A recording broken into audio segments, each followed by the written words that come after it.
Well, I always wanted to be a writer. I mean, since childhood. Actually, I remember the moment. I was just telling someone this the other day, standing in a drugstore in Berkeley, California, at the spin rack with comic books, and it was the issue of Spider-Man 121 where Gwen Stacy died, and it was so emotional and it was so big. I thought, wow, you can do this as a writer. That's what I want to do. So I must have been 10 or 11, and my course was set.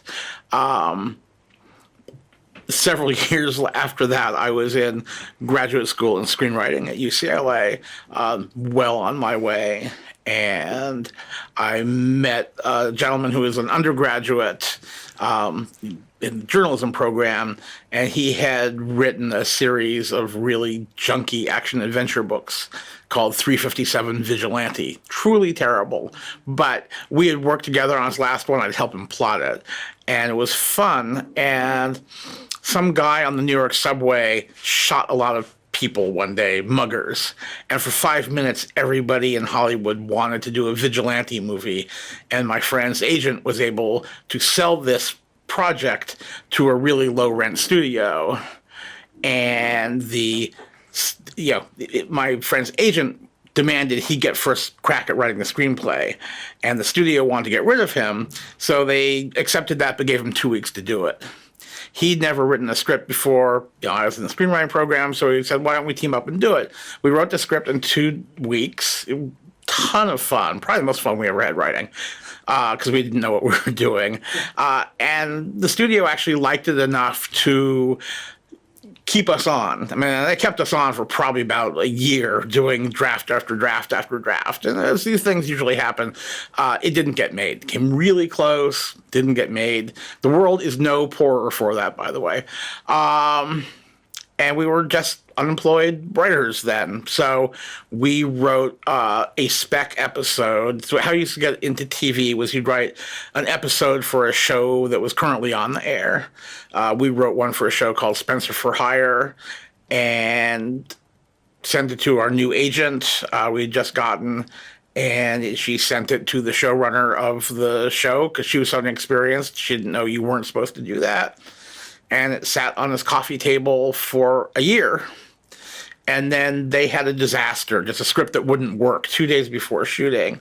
And he was so frantic, he actually started leafing through the stack of scripts on his coffee table, not because he was expecting to find anything, just because he didn't want to think about what he had to do. And he read our script, and he liked it, and he called up. He said, hey, this is Bill Yates. I'm the executive producer of Spencer for Hire. Do you mind if we shoot your show on Monday? And I was a professional writer in TV. After that, sort of freelanced around for a while, and first staff job, regular job, was on a show called Murphy's Law, which nobody remembers, but it starred George Siegel, great movie star, and was created or executive produced by a man named Michael Gleason, who had created a show called Remington Steele, who was just my great mentor. He taught me really how TV shows work, and most importantly, he taught me that doing TV should be fun, as much fun as possible. Absolutely ruined me for half the showrunners in Hollywood who believe if you're not miserable, you're not doing your job. From there, I worked on a show called Hunter, Baywatch. Most people have seen. It's sort of double-edged sword. People know it. On the other hand, it was terrible. So what are you going to do? Did a lot of mysteries. Ran a show called Diagnosis Murder. That was my first job as a showrunner.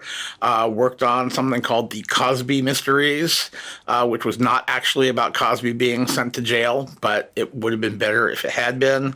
Ran a show called Martial Law, also on CBS, which starred Sammo Hung, who still is, a contemporary of Jackie Chan's martial arts comedian. That was him and Arsenio Hall. And just sort of journeyman writer, working my way through.